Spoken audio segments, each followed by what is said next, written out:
पवित्र शास्त्राचे वाचन करण्यापूर्वीची प्रार्थना. हे देवा, तुझा शब्द वाचत असताना आम्हाला तुझी ओळख होऊ दे.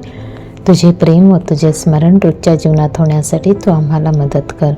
तुझा पवित्र शब्द आमच्या जीवनासाठी कशा प्रकारे आम्ही लागू करावा याची समज दे.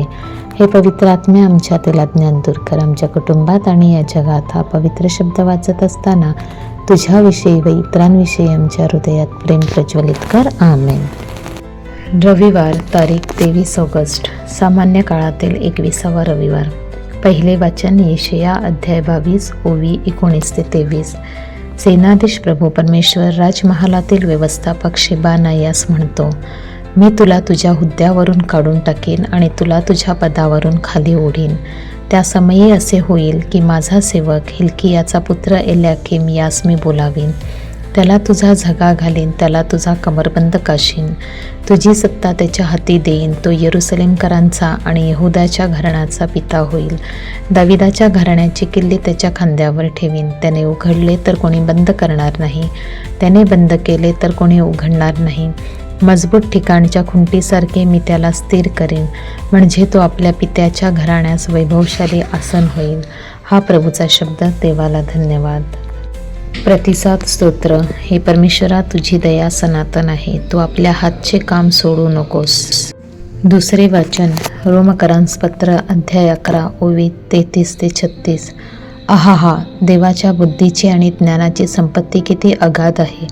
त्याचे निर्णय किती गहन आणि त्याचे मार्ग किती अगम्य आहेत. प्रभूचे मन कोणी ओळखले आणि त्याचा मंत्री कोण होता? त्याला प्रथम देऊन त्याची फेड करून घेऊन असा कोण आहे? कारण सर्व काही त्याच्यापासून, त्याच्याचद्वारे आणि त्याच्याच प्रित्यर्थ आहे. त्याला युगानुयुग गौरव असो. आमेन. हा प्रभूचा शब्द. देवाला धन्यवाद. शुभवर्तमान. मत्तेय अध्याय 16 ओवी 13 ते 20. फिलिपाच्या कैसरियाकडल्या भागात गेल्यावर येशूने आपल्या शिष्यांना विचारले, मनुष्याच्या पुत्राला लोक कोण म्हणून म्हणतात? ते म्हणाले, कित्येक बाप्तिस्मा करणारा योहान, कित्येक एलिया, इर्मया किंवा संदेष्ट्यातील कोणी एक असे म्हणतात. तो त्यांना म्हणाला, पण तुम्ही मला कोण म्हणून म्हणता? सिमोन पेत्राने उत्तर दिले, आपण ख्रिस्त, जिवंत देवाचे पुत्र आहात. येशूने त्याला म्हटले, सिमोन बारयोना, धन्य तुझी, कारण मांस आणि रक्त यांनी नव्हे तर माझ्या स्वर्गातील पित्याने हे तुला प्रगट केले आहे. आणखी मी तुला सांगतो, तू पेत्र आहेस आणि ह्या खडकावर मी आपली मंडळी रचीन आणि तिच्या पुढे नरकाची कोणतीही शक्ती चालणार नाही. मी तुला स्वर्गराज्याच्या किल्ल्या देईन आणि पृथ्वीवर जे काही तू बांधशील ते स्वर्गात बांधले जाईल आणि पृथ्वीवर जे काही तू मोकळे करशील ते स्वर्गात मोकळे केले जाईल. तेव्हा त्याने शिष्यांस निक्षून सांगितले, मी ख्रिस्त आहे हे कोणालाही सांगू नका. प्रभूचे शुभवर्तमान. हे ख्रिस्ता तुझी स्तुती असो. चिंतन.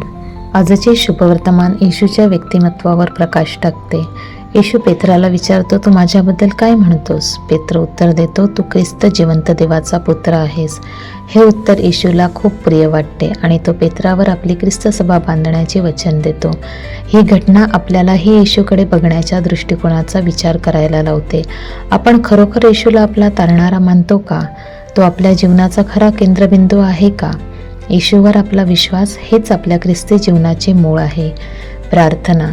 येशू, तू खरोखर देवाचा पुत्र आहेस. आमचा विश्वास वाढव आणि आम्हाला तुझ्या पावलावर पाऊल ठेवून चालण्याची कृपा दे.